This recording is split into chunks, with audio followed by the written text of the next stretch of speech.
Welcome to episode 54 of 100 Days of Data. I'm Jonas, an AI professor here to explore the foundations of data in AI with you. And I'm Amy, an AI consultant, excited to bring these concepts to life with stories and practical insights. Glad you're joining us.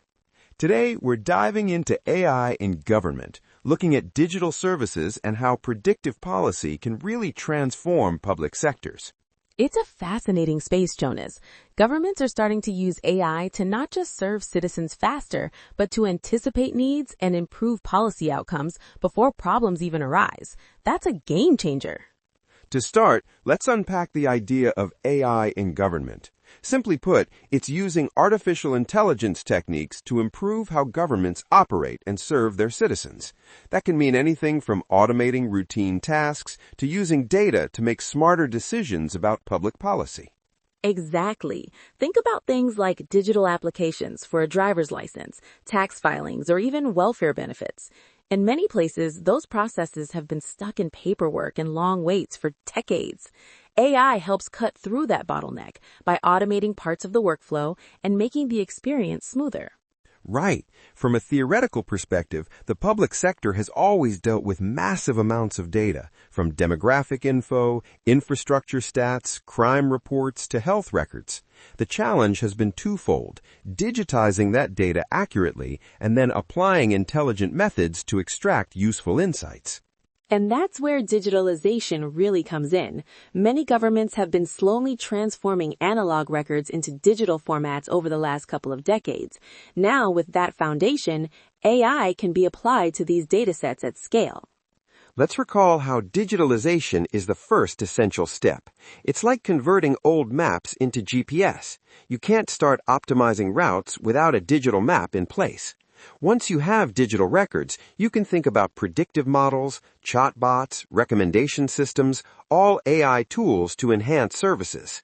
Exactly. In practice, we're seeing chatbots deployed by governments for citizen inquiries.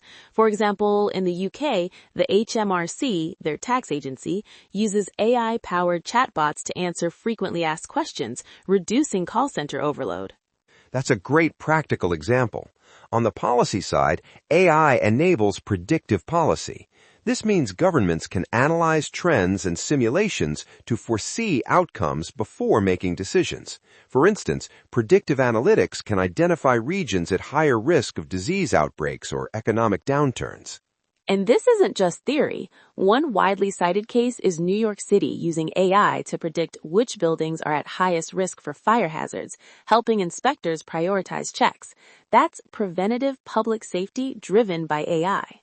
To put it into a framework, AI in government can be divided into three main areas: digital services for citizens, operational efficiency within agencies, and data-driven policymaking. Each builds on the last, moving from easier front-end interactions toward complex back-end analytics. That's a helpful way to think about it. I've worked with several city governments trying to implement these layers simultaneously, and it's often tempting to start with flashy citizen experiences. But without solid data and process automation behind the scenes, those services don't scale well. Yes, the maturity of data infrastructure really limits what governments can do. But it's important also to highlight unique challenges for the public sector. For one, privacy concerns are paramount.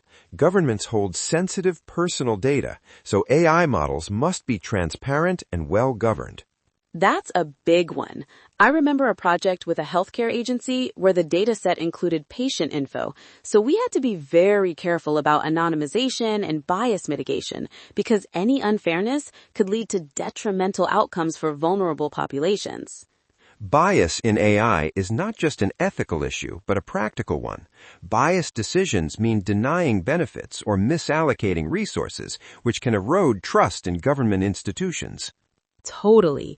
There was a high-profile case in the U.S. where an AI system used to assess eligibility for welfare benefits was found to be biased against minority groups.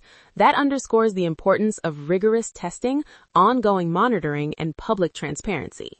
From a policy perspective, governments are now developing AI ethics guidelines and frameworks aimed at responsible AI use.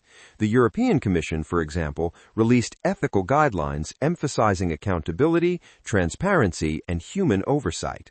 And that's a smart move because AI in government isn't just a technical problem, it's deeply political and social. Citizens need confidence that algorithms are fair and that decisions, even automated ones, can be explained. Absolutely. Explainability is another key concept here, making AI's decision process understandable to non-experts. This is often a challenge with complex models like deep learning.